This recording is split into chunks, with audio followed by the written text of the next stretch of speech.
जैसे ये क्वेश्चन है, यदि एक व्यक्ति सोनपुर मेले में 2 घोड़े प्रत्येक 14,000 रुपये में बेचता है, एक पर उसे 15% लाभ होता है, परंतु दूसरे पर 15% हानि पर बेचता है। तदनुसार पूरे व्यापार में उसे कितना लाभ या हानि हुई। तो इस टाइप का क्वेश्चन है, एग्जाम का ये फेवरेट क्वेश्चन है। देखने में तो बड़ा लगता है बट इसको बनाना बहुत ही ईजी है। अब इसको कैसे सॉल्व करना है, तो इसमें देखिए, जैसे एक ही समान हमारा विक्रय मूल्य है, मतलब एक ही हमारा विक्रय मूल्य 14,000 रुपये में बेचता है, एक पर उसको 15% लाभ हो रहा है और दूसरे पर हानि हो रहा है।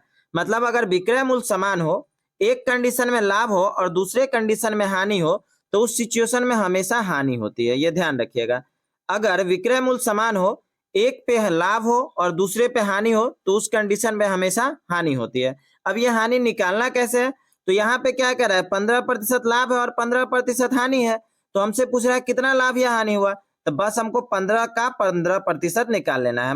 मतलब 15 गुने 15/100 हो जाएगा। अगर इसको गुना करेंगे 15 और 15 को, तो 15 और 15 को गुना करेंगे तो 225, तो 225/100, और 225/100 को अगर हम सॉल्व कर रहे हैं तो 2.25 हो जाएगा। तो 2.25%, और ये हुआ क्या, तो ये हानि हुआ। ठीक है, तो इस क्वेश्चन का ऑप्शन डी यहाँ पे सही हो जाएगा, 2.25% हानि। ठीक है, और ये बिहार पुलिस का पूछा गया क्वेश्चन। अब इसी टाइप का एक और क्वेश्चन देख लेते हैं। जैसे ये कह रहा है कि 2,11,19 रुपए में बेचे गए, पहला 15% हानि पर और दूसरा 15% लाभ पर बेचा गया। कुल लाभ या हानि का हमको पता लगाना है, मतलब कुल लाभ या हानि हमको निकालना है। ये क्वेश्चन भी एसएससी सीजीएल में पूछा गया है। हम जस्ट अभी पीछे बताएं कि ये एग्जाम का बहुत ही फेवरेट क्वेश्चन है। एग्जाम का ये बहुत ही फेवरेट क्वेश्चन है, मतलब इसी को ये घुमा करके पूछेगा आपसे।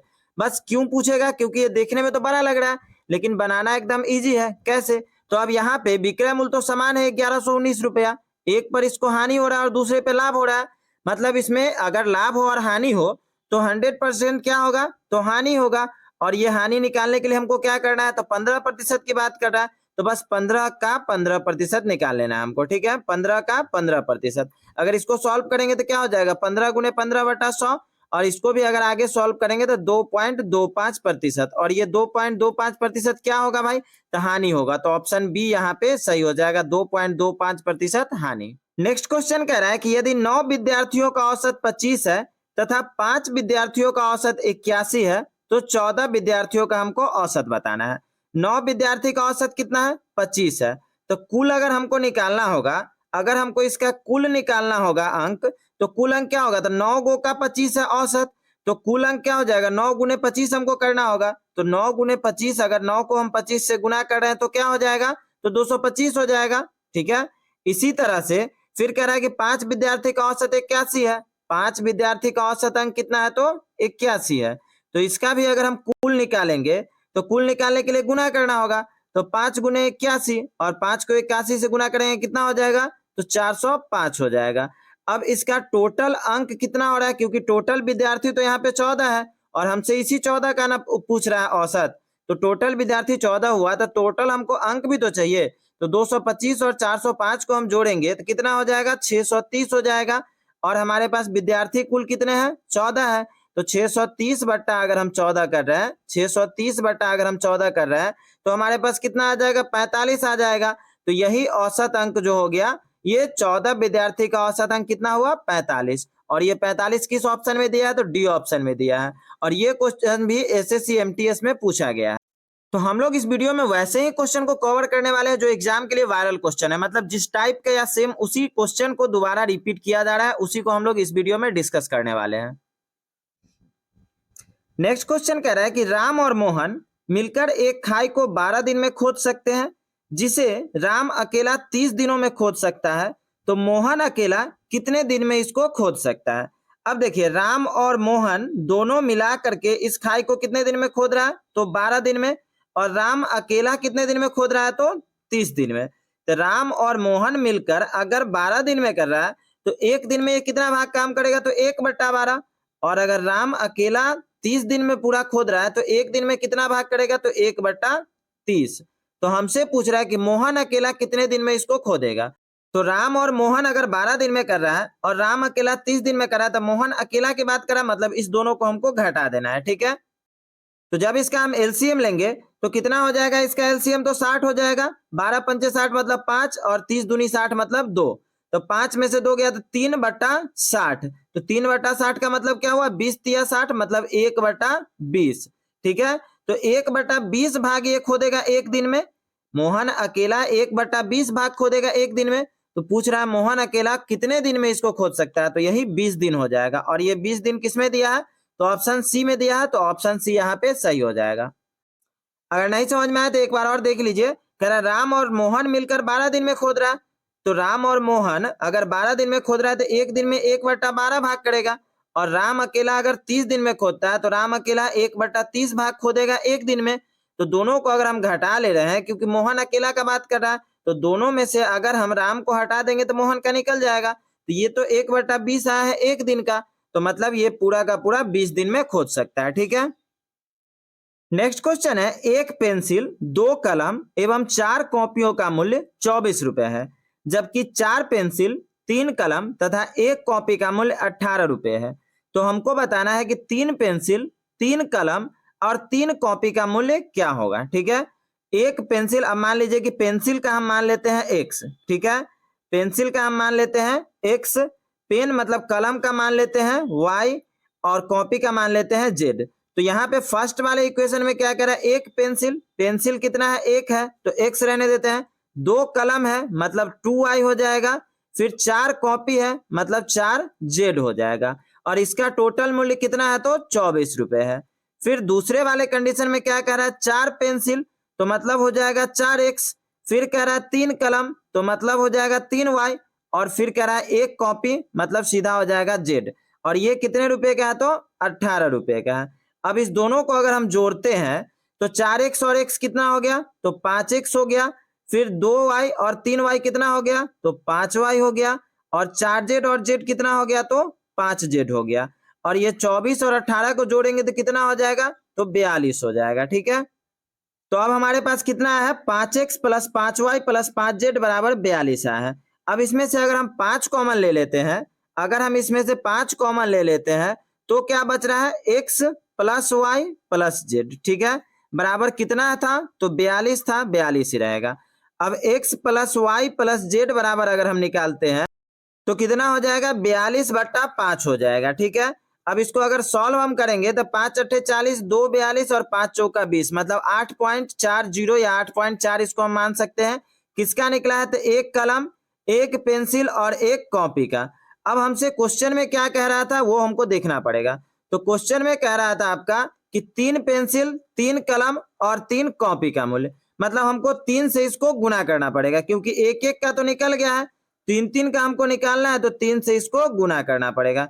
0 का 0, 3 चौके 12 का 2 1, 3 आठे 24, 1 25 मतलब 25 रुपया और 20 पैसा। और ये किस ऑप्शन में है वो भी देख लेते हैं। तो 25 रुपया 20 पैसा किस ऑप्शन में है, बी ऑप्शन में है। तो बी ऑप्शन यहाँ पे सही हो जाएगा। ठीक है, नेक्स्ट क्वेश्चन कह रहा है कि 3 संख्याओं का योगफल 210 है। पहली संख्या दूसरी संख्या की 2 गुनी है एवं तीसरी संख्या की 4 गुनी है। सबसे बड़ी संख्या हमको बताना है। अब मान लीजिए कि अगर पहली संख्या हम x मानते हैं तो क्या कह रहा है कि दूसरी संख्या की दुगुनी है। तो अगर ये दूसरी की दुगुनी है मतलब दूसरी संख्या क्या हो जाएगा, तो x/2 हो जाएगा। क्योंकि अगर पहली संख्या दूसरी की दुगुनी है तो दूसरी संख्या पहले की आधी हो जाएगी, सिंपल सी बात है। और फिर तीसरी संख्या के बारे में कह रहा है कि तीसरी संख्या की 4 गुनी है। तो अगर पहली संख्या तीसरी की 4 गुनी है तो तीसरी संख्या क्या हो जाएगा, पहले का 1/4 मतलब x/4 हो जाएगा। और इस सब का योगफल कितना है, तो 210 है। अब इसको अगर हम सॉल्व करते हैं तो एलसीएम तो 4 हो जाएगा। तो यहाँ पे हो जाएगा 4x, ये हो जाएगा 2x और ये हो जाएगा x। ठीक है, बराबर 210। अब 4 और 2 6x, 7x/4 बराबर हो गया 210। 7x/4 बराबर हो गया 210। ठीक है, तो 7x बराबर क्या हो जाएगा, 210 गुने 4। क्रॉस मल्टीप्लीकेशन अगर करेंगे तो 7x बराबर हो जाएगा 210/4। तो x बराबर क्या हो जाएगा, तो x बराबर हो जाएगा 210 गुने 4/7। ठीक है, तो 7 से अगर इसको कट कर देते हैं तो 30 बार में 3 चौका 12 कितना हो गया, 120। अब हमसे क्वेश्चन में क्या पूछ रहा है, सबसे बड़ी संख्या। तो सबसे बड़ी संख्या तो ये पहली ही संख्या होगी। तो सबसे बड़ी संख्या क्या है, 120। और 120 किस ऑप्शन में दिया है, तो थर्ड ऑप्शन में दिया है, ऑप्शन सी यहाँ पे सही हो जाएगा। नेक्स्ट क्वेश्चन में कह रहा है कि एक कक्षा में विद्यार्थियों का औसत उम्र 35 वर्ष है। 10 नए विद्यार्थी जिनकी औसत उम्र 25 वर्ष है कक्षा में शामिल हो गए, जिसके परिणाम स्वरूप कक्षा की औसत उम्र 5 वर्ष कम हो गई। तो कक्षा में विद्यार्थियों की आरंभिक संख्या हमको ज्ञात करना है। तो अगर मान लेते हैं कि कक्षा में विद्यार्थियों का आरंभिक संख्या अगर हम x मानते हैं और इसका औसत उम्र अगर कह रहा है 35 वर्ष, तो इसका कुल कितना हो जाएगा? तो कुल तो हो जाता है, और अगर विद्यार्थी का संख्या 1 है और औसत इसका 35 है, तो कुल निकालने के लिए क्या करना होगा? तो 35 को 1 से गुणा करना होगा, मतलब हो जाएगा 35x। और फिर कह रहा है कि 10 नए विद्यार्थी जिनकी औसत उम्र 25 वर्ष है, तो 10 को विद्यार्थी है जिसका औसत उम्र 25 वर्ष है। तो अगर 10 गो का औसत उम्र 25 वर्ष है, तो 10 गो का उम्र का योग मतलब कुल योग कितना हो जाएगा 10 गो का? तो 250 हो जाएगा। अब यहाँ कह रहा है कि परिणाम स्वरूप कक्षा की औसत उम्र 5 वर्ष कम हो गई। तो कक्षा में कुल विद्यार्थी कितने हो गए? तो पहले था x और बाद में आ गया 10, मतलब x प्लस 10 हो गया। और कुल उम्र का योग कितना है? तो x था तो 35 था उसका औसत, तो मतलब एक यहाँ पे 35x वाला है और फिर 25 बढ़ा मतलब 250 और यहाँ पे ऐड हो गया। और इसके बाद औसत कह कितना रहा है? तो पहले वाले औसत तो 35 था, लेकिन कह रहा है कि औसत उम्र में 5 वर्ष की कमी हो जाती है, मतलब यहाँ पे औसत कितना हो जाएगा? 30 हो जाएगा। ठीक है, यहाँ तक तो कोई दिक्कत नहीं है। फिर से एक बार समझ लीजिए, कह रहा है कि एक कक्षा में विद्यार्थी की औसत उम्र 35 वर्ष है और 10 नए विद्यार्थी जिनकी औसत उम्र 25 वर्ष है कक्षा में शामिल हो गए। तो अगर हम कक्षा में विद्यार्थी x मानते हैं और उसका औसत उम्र 35 वर्ष है, तो कुल उम्र का योग कितना हो जाएगा? 35x हो जाएगा। और 10 को विद्यार्थी का औसत उम्र 25 है, तो कुल उम्र का योग कितना हो जाएगा? तो 25 में 10 से करेंगे मतलब 250। तो कुल हमारे पास विद्यार्थी कितना हो गया? तो पहले का शुरू का हम माने थे x और बाद में 10 बढ़ गया, मतलब x प्लस 10 हो गया। और उम्र का योग कितना था? तो 35x था और 250 ये वाला ऐड कर लेंगे। और उसके बाद जो हमारा औसत आ रहा है, क्योंकि औसत कह रहा है इसलिए हमको इससे भाग देना पड़ रहा है। ठीक है, तो औसत कितना कह रहा है? तो 5 वर्ष कम हो रहा है, तो मतलब 5 इसमें से कम कर दिए थे, तो 35 था तो 5 कम किए तो 30 हो गया। अब इसको अगर हम क्रॉस मल्टीप्लीकेशन करते हैं, तो ये तो 35x प्लस 250 रहेगा ही, क्योंकि इसके नीचे 1 है तो इसके नीचे कुछ नहीं मतलब 1 है, और इसको गुना करेंगे तो 30x प्लस 30 दहाई 300 हो जाएगा। ठीक है, तो इसको हम आगे वाले पेज में ले लेते हैं कि 35x प्लस 250 बराबर कितना हो जाएगा? तो बराबर हो जाएगा 30x प्लस 300। ठीक है, यहां तक कोई दिक्कत नहीं है। अब x वाले को एक साथ ले आते तो 35x और 30x मतलब यहाँ पे 5x हो जाएगा और 300 और 250 मतलब कितना का डिफरेंस है? 50 हो जाएगा। तो यहाँ पे मल्टीप्लाई में है तो x इक्वल टू क्या हो जाएगा? 50/5 मतलब क्या हुआ? 10 हो गया। तो मतलब शुरू में यहाँ पे क्वेश्चन में क्या कह रहा है वो देख लीजिए। कह रहा है कि कक्षा में विद्यार्थियों की आरंभिक संख्या, तो आरंभिक संख्या कितना है? 10 आया है, और वो 10 किस में दिया है? तो ऑप्शन ए में दिया है, तो ए ऑप्शन यहाँ पे सही हो जाएगा। ठीक है, नेक्स्ट क्वेश्चन कह रहा है कि 24 चूड़ियां खरीदने पर ईशा को 6 चूड़ियां मुफ्त मिलती है। 24 अगर ये खरीद रही है तो 6 को इसको मुफ्त में मिलता है, मतलब 24 को खरीदने के बदले इसको कितना मिल रहा है? तो 30 को मिल रहा है, क्योंकि 6 को एक्स्ट्रा मिल रहा है। तो कह रहा है गणना कीजिए कि ईशा को कितने प्रतिशत की छूट मिली है। ये CHSL में पूछा गया क्वेश्चन है और ये भी एग्जाम का फेवरेट क्वेश्चन है, मोस्ट VVI क्वेश्चन, इसको लगा लीजिए। ठीक है, अक्सर इस टाइप का क्वेश्चन आपको देखने को मिलेगा।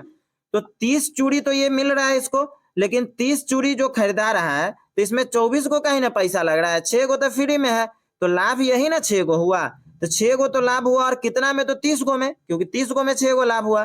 तो प्रतिशत करा निकालने के लिए तो प्रतिशत जब ही निकालना हो तो 100 से गुना करेंगे। ठीक है, अब 6 से अगर कट करते 6 पंचे 30 और 5 से 20 पंचे 100, तो कितना हो रहा है इसको लाभ? तो 20% का लाभ हो रहा है। और ये 20% किसमें दिया है? तो ऑप्शन सी में दिया है, तो यहाँ पे ऑप्शन सी इसका आंसर हो जाएगा। नेक्स्ट क्वेश्चन कह रहा है कि 10 वर्ष पूर्व एक व्यक्ति की उम्र अपनी पुत्री की उम्र की 5 गुनी थी। ठीक है, क्या कह रहा है गौर से समझिएगा कि 10 वर्ष पूर्व, ये पहले ही कह रहा है कि 10 वर्ष पहले की बात कर रहा है कि व्यक्ति का जो उम्र था वो पुत्र की उम्र का 5 गुना था, सॉरी पुत्री की उम्र का। तो पुत्री की उम्र अगर हम x मान लेते हैं, पुत्री का उम्र अगर x मान लेते हैं, तो उस व्यक्ति का उम्र क्या हो जाएगा?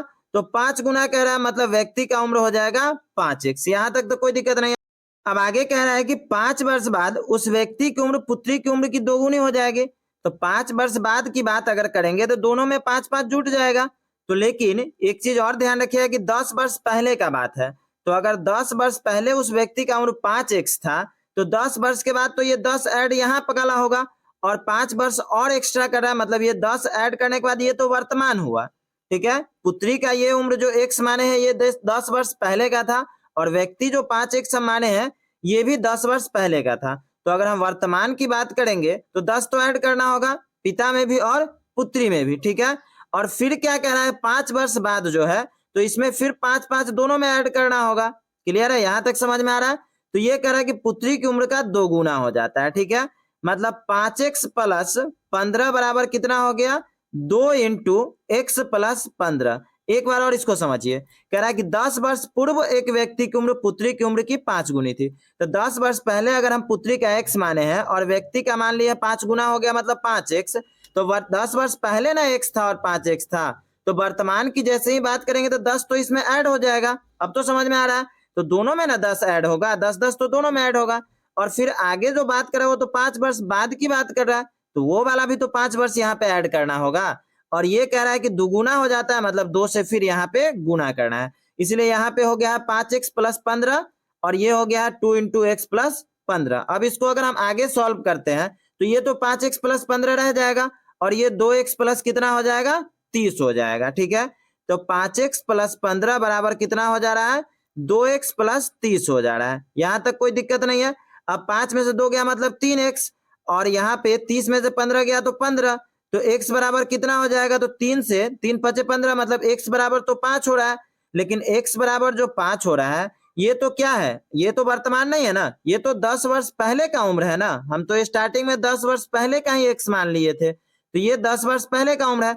अब देखते हैं कि क्वेश्चन में क्या कह रहा है निकालने के लिए। तो क्वेश्चन में कह रहा है उसकी पुत्री की वर्तमान उम्र, तो जैसे ही वर्तमान कहेगा तब तो इसमें हमको 10 ऐड करना होगा। ठीक है, तो ये कितना हो जा रहा है 15 वर्ष हो जा रहा है। अब 15 वर्ष देख लीजिए किस ऑप्शन में दिया है, तो 15 वर्ष आपका ऑप्शन सी में दिया है, इसलिए ऑप्शन सी यहाँ पे सही आंसर हो जाएगा। नेक्स्ट क्वेश्चन कह रहा है एक निश्चित धनराशि 7.5% प्रति वर्ष की दर से साधारण ब्याज पर कितने समय में स्वयं की तिगुनी हो जाएगी। ठीक है, अब मान लेते हैं कि हम अगर मूलधन x मान लेते हैं, मूलधन अगर हम x मान लेते हैं तो कह रहा है कि वो धनराशि कितने समय में 3 गुनी हो जाएगी। मतलब ब्याज ऐड करने के बाद, ब्याज ऐड करने के बाद मिश्रधन इसका कितना हो रहा है तो 3x हो रहा है, ब्याज प्लस मूलधन तब ना मिश्रधन हुआ। तो ब्याज प्लस मूलधन अगर 3x है तो ब्याज कितना हो रहा है, तो ब्याज तो इसका हो जाएगा 3 गुना था तो 3x था और मूलधन हम x माने थे, मतलब 3x में से x गया तो कितना हो गया 2x हो गया। तो ये तो 2x ब्याज हो गया और मूलधन हमारा x हो गया। हमसे पूछ रहा है समय और बात कर रहा है यहाँ पे साधारण ब्याज की। तो ब्याज बराबर मतलब साधारण ब्याज बराबर क्या होता है मूलधन गुने समय गुने दर बट्टा 100। लेकिन अगर हमको समय निकालना है तो समय बराबर क्या होता है भाई, तो समय बराबर होता है ब्याज गुने 100। समय बराबर क्या होता है ब्याज गुने 100 बट्टा मूलधन गुने दर। क्या होता है ब्याज गुने 100 बट्टा मूलधन गुने दर। ठीक है, तो अगर हम ये वैल्यू पुट अप करते हैं तो ब्याज कितना है 2x है, गुने 100 रहेगा और बट्टा मूलधन कितना है तो मूलधन x है और दर कितना है तो 7.5 है। ठीक है, यहां तक कोई दिक्कत नहीं है। x से x तो कट हो गया, मतलब इधर कितना बचा 2 है और इधर 100 है, मतलब 200 बट्टा 7.5। आगे बढ़ते हैं, कितना है 200 बट्टा 7.5। ठीक है, अगर इसको हम सॉल्व करना चाहें तो पॉइंट हटेगा, मतलब यहाँ पे एक और जीरो हो जाएगा। अब 25 से इसको कट करेंगे तो 25 तिया 75 और 25 अट्ठे 200 होता है, मतलब 80 बट्टा 3 हुआ। तो इसको अगर हम सॉल्व करते हैं तो 3 दूनी 6, 2 8 और 0, 3 6 18 2 20, मतलब 26.2 बट्टा 3 यहाँ पे आ रहा है। तो ये तो 26 वर्ष हो गया, लेकिन इधर 2 बट्टा 3 वर्ष भी है, मतलब 26.2 बट्टा 3 वर्ष है। तो ऑप्शन पहले देख लीजिए, तो यहाँ पे तो इस टाइप का ऑप्शन दिया ही नहीं है, महीना में दिया है। तो फिर आगे हमको क्या करना पड़ेगा कि इसको 12 से गुना करना पड़ेगा। ठीक है, 2 बट्टा 3 जो है इसको 12 से गुना करना पड़ेगा, 3 चौके 12 और 4 दूनी 8 हो जाएगा। ठीक है, तो मतलब 26 वर्ष और 8 माह हो जाएगा। अब देख लीजिए कि 26 वर्ष 8 माह किसमें दिया है, तो 26 वर्ष 8 माह दिया है ऑप्शन बी में, इसलिए ऑप्शन बी इसका सही आंसर हो जाएगा। नेक्स्ट क्वेश्चन कह रहा है कि यदि 5 cot थीटा बराबर 3 यहाँ पे दिया है तो हमको निकालना है 6 sine theta minus 3 cos theta बट्टा 7 sine theta plus 3 cos theta, इसका हमको वैल्यू निकालना है। ये क्वेश्चन सीजीएल में पूछा गया है। अब इसको देखिए 5 कॉट थीटा बराबर 3 है, तो कॉट थीटा बराबर क्या हो जाएगा, तो कॉट थीटा बराबर हो जाएगा 5 यहाँ पे था तो मतलब हो जाएगा 3/5, और कॉट थीटा बराबर होता क्या है, तो कॉट थीटा बराबर होता है कॉस थीटा बटा साइन थीटा, क्योंकि टैन थीटा बराबर होता है साइन थीटा बटा कॉस थीटा, तो कॉट थीटा बराबर क्या हो जाएगा, तो कॉस थीटा बटा साइन थीटा। तो कॉस थीटा बटा साइन थीटा अगर दिया है 3/5, ठीक है, मतलब 3 और 5 के रेशियो में दिया है, तो कॉस थीटा को हम मान लेते हैं 3x, ध्यान रहेगा कॉस थीटा को क्या मान लेंगे, तो कॉस थीटा को मान लेंगे 3x और साइन थीटा को मान लेते हैं हम यहाँ पे 5x, ठीक है, यहां तक कोई दिक्कत नहीं है। कॉस थीटा को मान लिया है 3x और साइन थीटा को मान लिया है 5x। अब हमसे इसका वैल्यू पूछ रहा है, तो क्या कह रहा है 6 साइन थीटा, तो 6 और साइन थीटा के बदले कितना दे देंगे, तो 5x दे देंगे, माइनस 3 कॉस थीटा, तो 3 और कॉस कितना है, तो 3x है, तो ये यहाँ पे दे दिए, फिर बट्टा अब है 7 साइन थीटा, तो 7 और साइन का वैल्यू कितना है, तो 5x है, तो 5x रहेगा, प्लस 3 कॉस थीटा, तो 3 और कॉस का कितना है, तो 3x है। यहां तक कोई दिक्कत नहीं है, समझ में आ रहा है। अब अगर इसको आगे हम सॉल्व करते हैं तो 6 पंचे 30x हो गया और 3 तिया 9x, क्या हो रहा है 30x माइनस 9x, ठीक है, और बट्टा 7 पचे कितना हो रहा है, तो 35x और प्लस 3 तिया 9x, यहां तक कोई दिक्कत नहीं है। तो 30x में से 9x गया तो कितना बच रहा है, 21x बच रहा है, और उसके बाद 35 में अगर हम 9 जोड़ रहे हैं तो कितना हो रहा है, 44x हो रहा है, ठीक है, x से x तो कट गया, मतलब कितना बच रहा है, 21/44 बच रहा है, तो 21/44 बच रहा है, यही आंसर हो जाएगा। अब देख लीजिए कि 21/44 ऑप्शन किस में दिया है, तो 21/44 ऑप्शन डी में दिया है, तो इसलिए डी ऑप्शन इस क्वेश्चन का सही आंसर हो जाएगा, ठीक है। नेक्स्ट क्वेश्चन में कह रहा है कि सोमवार, मंगलवार तथा बुधवार का औसत तापमान 40 डिग्री सेल्सियस है। सोमवार, मंगलवार और बुधवार, ठीक है, मंडे ट्यूसडे वेडनेसडे का औसत है 40 डिग्री, तो अगर औसत 40 है तो इसके कुल तापमान की बात करेंगे तो 3 दिन का मतलब 3 से गुना हो जाएगा, तो 40 तिया 120 हो गया कुल तापमान। फिर कह रहा है कि मंगलवार, बुधवार और गुरुवार, मतलब ट्यूसडे, वेडनेसडे और थर्सडे, ठीक है, इस तीनों दिन का कुल औसत तापमान कितना है, 41 है, तो इसका भी अगर हम कुल निकालेंगे 3 से गुना करना होगा, तो 3 एकम 3 और 3 चौका 12, 123 डिग्री सेल्सियस, ठीक है, दोनों दिन का हम कुल निकाल लिए हैं। अब कह रहा है कि यदि गुरुवार का तापमान 42 डिग्री है, तो यहाँ पे मंगलवार, बुधवार और गुरुवार था, तीनों मिला के 123 है, तो अगर गुरुवार का 42 दिया है तो हमको गुरुवार का यहाँ से पहले घटा लेते हैं, तो गुरुवार का अगर हम घटा रहे हैं तो 3 में से 3 गया 0 और 12 में से 4 गया 8, 80 डिग्री सेल्सियस हो गया किसका, तो मंगलवार और बुधवार का। मंगलवार और बुधवार का 80 डिग्री हो रहा है, तो कह रहा है कि सोमवार को कितना तापमान था, तो यहाँ पे देखिए फर्स्ट वाले ऑप्शन में क्या था कि सोमवार, मंगलवार और बुधवार तीनों मिला के 120 था, तो अगर मंगलवार और बुधवार दो को का अगर 80 है तो ये का तो इधर 40 ही बच रहा है ना। 3 दिन अगर सोम मंगल बुध मिला करके 120 है और मंगल और बुधवार का तो हम यहाँ पे निकाल लिए हैं 80, तो इसी 120 में से अगर 80 हम घटा देंगे तो कितना बचेगा 40, तो यही 40 डिग्री सेल्सियस जो है ये सोमवार का तापमान होगा। और ये किसमें दिया है ऑप्शन, ये 40 डिग्री तो ऑप्शन में नहीं है, सॉरी एक चीज गलती हो गया, यहाँ पे देखिए 42 डिग्री था ना, तो यहाँ पे हमको तो 42 घटाना था, तो अगर हम 42 घटाएंगे तब तो ये 81 हो जाएगा, ठीक है, और 120 में से अगर हम 81 घटा रहे तब तो 39 हो जाएगा ना, समझ में आ रहा है, 1 डिग्री की वजह से गड़बड़ हो रहा था, तो 39 डिग्री सेल्सियस आंसर हो जाएगा, ऑप्शन डी यहाँ पे सही आंसर हो जाएगा। नेक्स्ट क्वेश्चन कह रहा है कि यदि चीनी का मूल्य 10% गिर जाता है, मतलब कम हो जाता है, तो किसी घर में चीनी की खपत कितनी प्रतिशत बढ़ाई जाए ताकि चीनी पर होने वाले व्यय में कोई गिरावट ना आए। अब चीनी के मूल्य में 10% कमी हो जा रहा है, तो मतलब मान लेते हैं कि अगर पहले चीनी 100 रुपये दे रहा था तो 10% अगर इसमें से कम हो जा रहा है तो अब चीनी मात्र 90 रुपया में मिल रहा है। अब चीनी कितना में मिल रहा है, 90 रुपया में। तो कह रहा है कि खपत को कितना बढ़ाएं कि व्यय हमारा अपरिवर्तित रहे, मतलब 100 रुपया का ही चीनी हमको यूज करना है, ठीक है, बस खपत को हमको बढ़ा लेना है। तो घटा कितना है दाम, 10 रुपया घटा है, तो 10 रुपया घटा है, तो अब मिल कितना में रहा है, तो अब तो 90 में मिल रहा है, तो इसी का तो हमको प्रतिशत निकालना है ना, तो गुने हम 100 कर लेंगे, ठीक है, 0 से 0 कट हो गया, 100/9, ठीक है, 100/9 हो गया, तो 11 नमा 99 100, 11.1/9% हो गया। यही हमको इतना वृद्धि करना होगा और ये किस ऑप्शन में दिया है? तो ऑप्शन डी में दिया है। एक बार और इसको समझिए।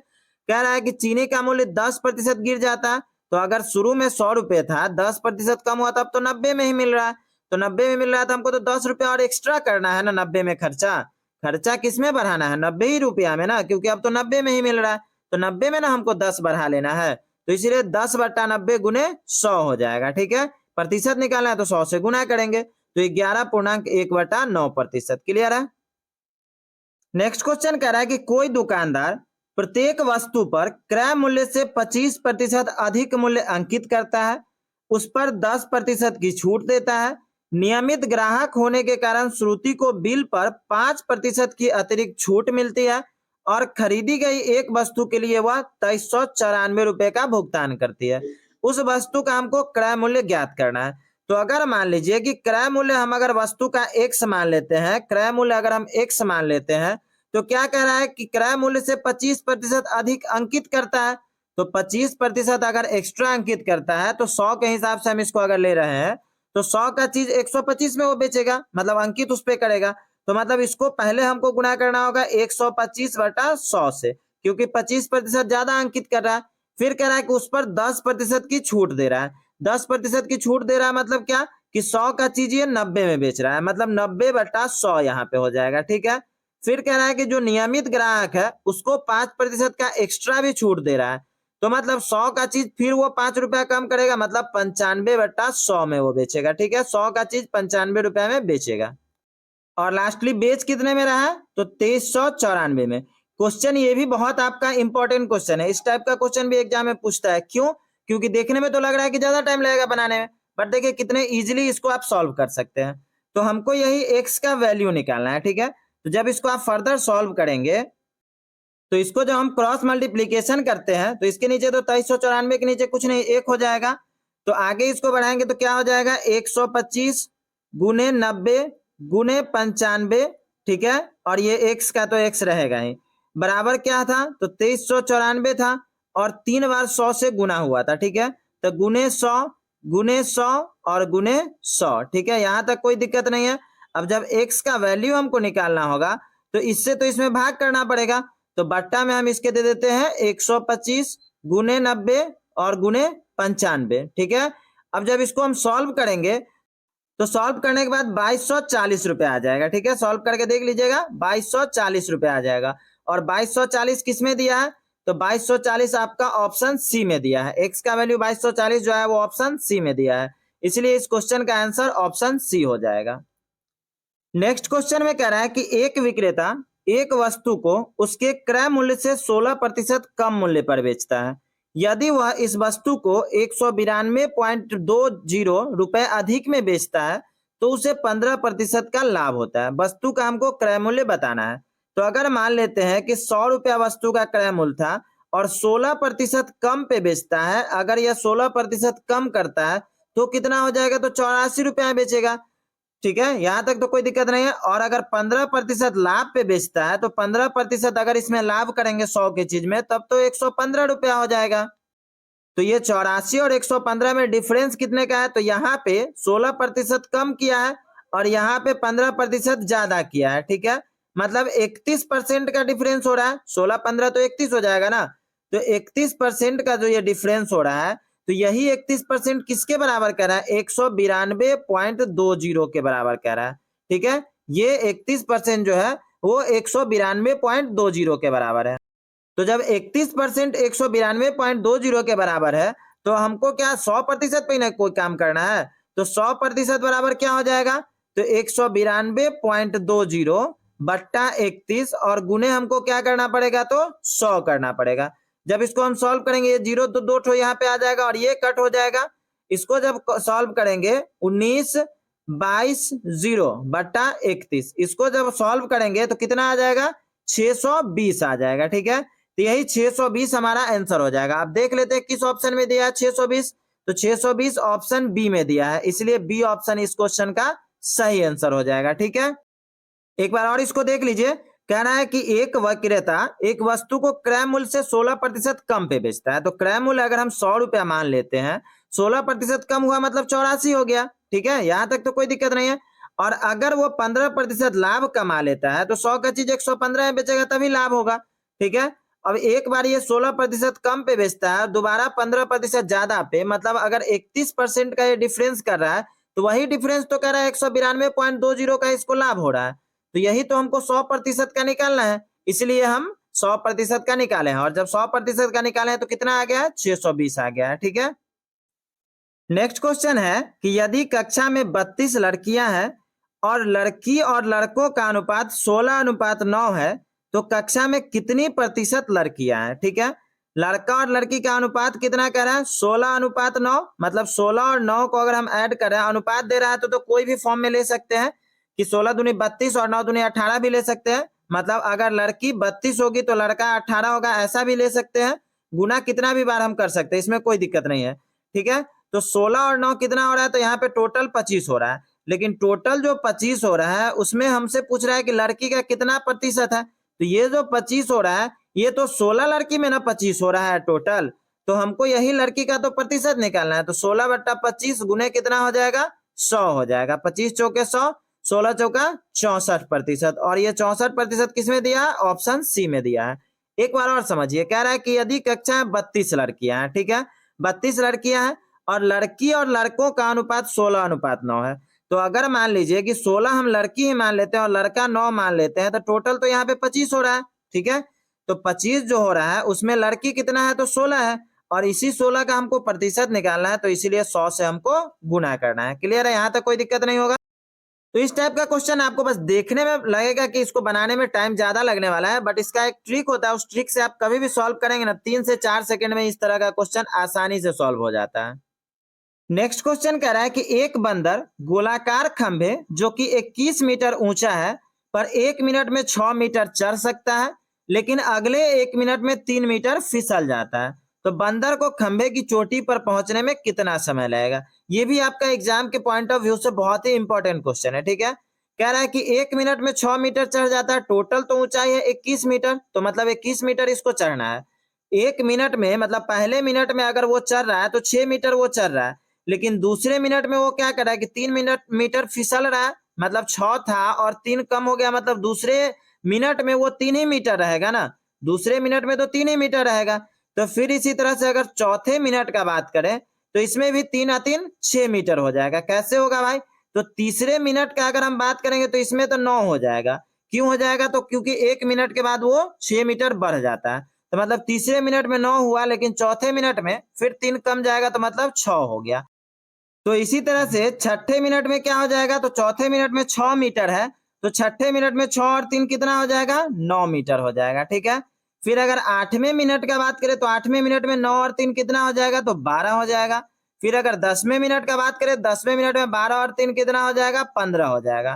फिर अगर 11वें मिनट का बात करते हैं तो 15 और 6 कितना हो जाएगा? तो 21 मीटर हो जाएगा। तो 11वें मिनट में ही 21 पूरा है, तो कहिएगा यहाँ पे आप 3 काहे नहीं किया है? तो भाई पहले मिनट में 3 ऐड होता है, 6 ऐड होता है, और दूसरे में ना 3 कम होता है, तब ना 2 मिनट में हम 3 लेके चल रहे हैं। तो यहाँ पे हम 2 मिनट क्यों आगे जाएंगे? जब एक ही मिनट में 6 मीटर वो चल रहा है तो आगे फिसलने की बात ही नहीं हो रही है। तो मतलब 11 मिनट में वो 21 मीटर जाएगा। कितना में? 11 मिनट में। और 11 मिनट किस में दिया? ऑप्शन बी में दिया है, तो बी ऑप्शन इसका सही आंसर हो जाएगा। नेक्स्ट क्वेश्चन कह रहा है कि x की पुनरुक्ति 5 बार और y की पुनरुक्ति 7 बार होने पर औसत 37 है। साथ ही x की पुनरुक्ति 7 बार और y की पुनरुक्ति 5 बार होने पर औसत 35 है। तो y का हमको मान निकालना है। x कितने बार कह रहा है? तो 5 बार, तो मतलब ये हो जाएगा 5x। ठीक है, फिर y कितने बार कह रहा है? 7 बार, तो ये हो जाएगा 7x। और औसत क्या कह रहा है? तो 37 कह रहा है। लेकिन 37 जो ये कह रहा है, तो x 5 बार है और y 7 बार है, मतलब कितना हो गया टोटल? 12। तो इसलिए 37 को हमको कुल निकालने के लिए तो 12 से गुना करना पड़ेगा। फिर इसी तरह से x कह रहा है 7 बार पुनरुक्ति हो रहा है और y का हो रहा है 5 बार, तो मतलब 5y, और इसका औसत कितना कह रहा है? तो 35, तो फिर 35, और यहाँ पे भी 12 से हमको गुना करना पड़ेगा। यहाँ तक तो कोई दिक्कत नहीं है क्योंकि 7 5 12 होता है। अब हमको कह रहा है y का मान निकालना है। तो y का मान निकालना है, तो जब इक्वेशन 1 है और ये इक्वेशन 2 हम मान लेते हैं, तो y का मान निकाला तो x वाले को हमको कट करना पड़ेगा, लेकिन दोनों तो प्लस में है, यहाँ पे x वाला दोनों तो प्लस में है, तो इसके लिए क्या करना होगा, समीकरण 1 में हमको 7 से गुणा करना पड़ेगा। क्यों भाई, तो ये 7 है तो 7 5 35 और 2 को 5 से गुणा करना होगा तो 5 7 35, ठीक है, दोनों सेम आ जाएगा। तो समीकरण 1 को 7 से, समीकरण 1 को 7 से और 2 को 5 से गुणा करना है, और दोनों को क्या करना है भाई, तो घटाना है, दोनों को क्या करना है, घटाना है, तो साइन इसका बदल जाएगा और ये कट जाएगा और y का वैल्यू आ जाएगा। तो जब इसको आप कॉपी पे सॉल्व करके देख लीजिएगा तो आपके पास आंसर y का वैल्यू कितना आ जाएगा, तो y का आ जाएगा 42। यहाँ पे हम नहीं कर रहे हैं क्योंकि स्क्रीन छोटा है इसलिए। तो 42 किस में दिया, ऑप्शन सी में दिया है, इसलिए ऑप्शन सी यहाँ पे सही आंसर हो जाएगा। नेक्स्ट क्वेश्चन कह रहा है कि वह न्यूनतम संख्या ज्ञात करे जिसे 48, 64, 90 और 120 से विभाजित करने पर क्रमशः 38, 54, 80 और 110 शेष बचे। 48 से विभाजित करने पे कितना शेष चाहिए, 38 चाहिए। फिर इसी तरह से 64 से करने पे कितना शेष बच रहा है, तो 54 बच रहा है। 90 से विभाजित करने पे कितना शेष बच रहा है, तो 80 बच रहा है। और 120 से विभाजित करने पे कितना शेष बच रहा है, 110 बच रहा है। सारे कंडीशन में 10-10 का डिफरेंस आ रहा है, सारे में 10-10 का डिफरेंस आ रहा है। तो हमसे पूछ रहा है संख्या क्या है, तो संख्या को हमको विभाजित किससे करना है भाई, तो विभाजित करना है 48 से, 64 से, 90 से और 120 से। तो इस चारों से उसी संख्या में भाग लगेगा जो इसका एलसीएम होगा, तो इसका एलसीएम हम निकाल लेंगे। तो इसका जब एलसीएम निकालेंगे तो एलसीएम हो जाएगा 2880, और सारे कंडीशन में 10-10 हमारा क्या बच रहा है, शेष बच रहा है, सारे में 10-10 बच रहा है ना, तो यही 10 यहाँ पे हमको घटा देना है। तो कितना हो जाएगा भाई, तो 2870 हो जाएगा। और ये किस ऑप्शन में दिया है, तो ऑप्शन ए में दिया है, इसलिए ऑप्शन ए यहाँ पे सही आंसर हो जाएगा।